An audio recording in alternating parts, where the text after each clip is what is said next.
to say, first reaction to Oppenheimer is whelming.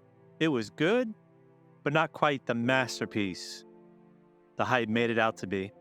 Don't misunderstand me. The acting is superb. The direction by Christopher Nolan is as refined as ever. The music is powerful and emotive. But for me, there was just something lacking. The first act is confusing. It jumps around quite a bit.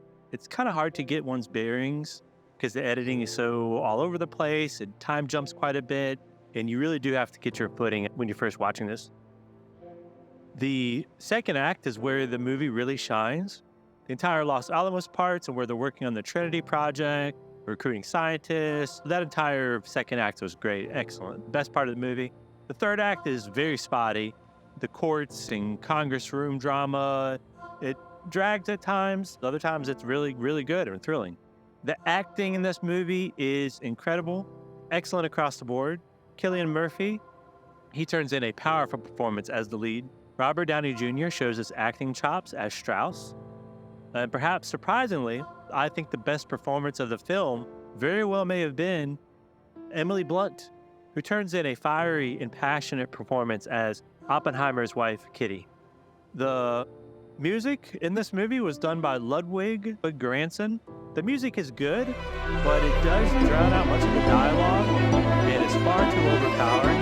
Nolan could use a more tactful touch with his music scores. They are undoubtedly an asset to his films.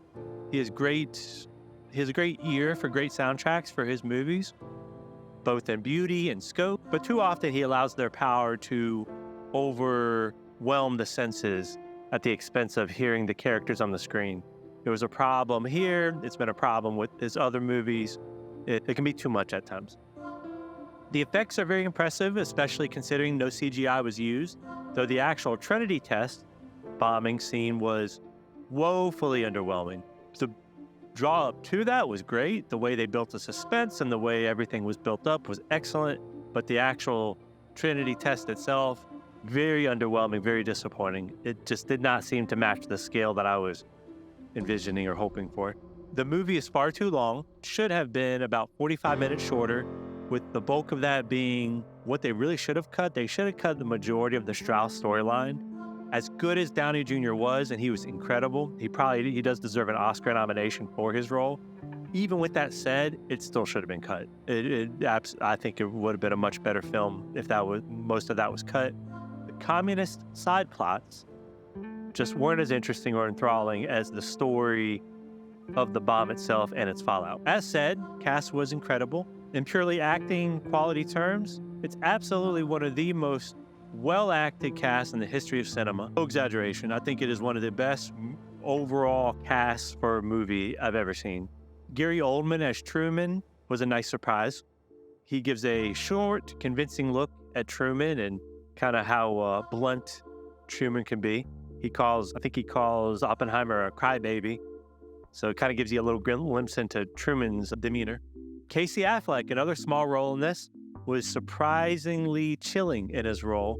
Matt Damon was great, turns in a great performance. So many other great actors turned in solid supporting roles, even if they were just a few minutes. Everyone brought their A game. Everyone was great.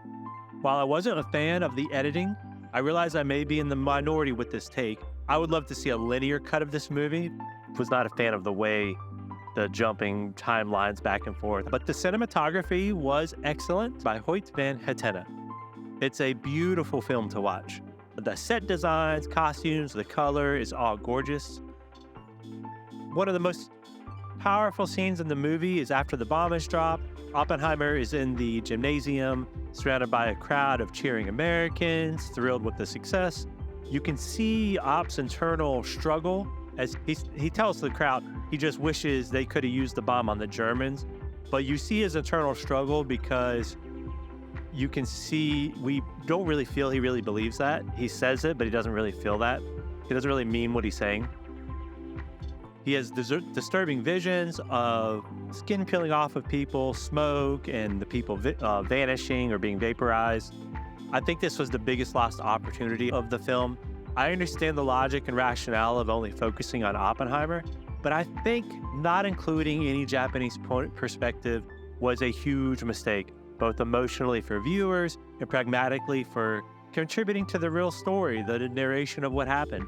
I understand the reasoning for only wanting to focus on Oppenheimer, but I just think as a cinematic audience perspective, I feel like a more powerful story could have been told here, a more emotionally resonant story. I think it would have been very powerful to witness the people that had to endure such horrific events. Regardless of where you fall in the political debate of whether it was justified or not, I think to ignore the emotional, physical, and cultural devastation these attacks had on Japan was a miscalculation. I would have much rather had the third hour deal with a Japanese family's fallout of the attacks rather than the Strauss storylines we were given. There seems to be a disconnect and distance to the horrors that I think doesn't serve the film's otherwise anti-war messages. Overall, Christopher Nolan's Oppenheimer is a monumental cinematic achievement. I think it's technically sound and a very important movie to watch. All said though, I felt something was missing. I can't quite put my finger on it. For me, it just wasn't quite as good as I'd hoped. Now, with his previous works, like Tenet, for example, and Dunkirk, a second or third viewing may improve my opinions of this. Right now, at this moment, my final rating of Oppenheimer is I'd give this an 8 out of 10.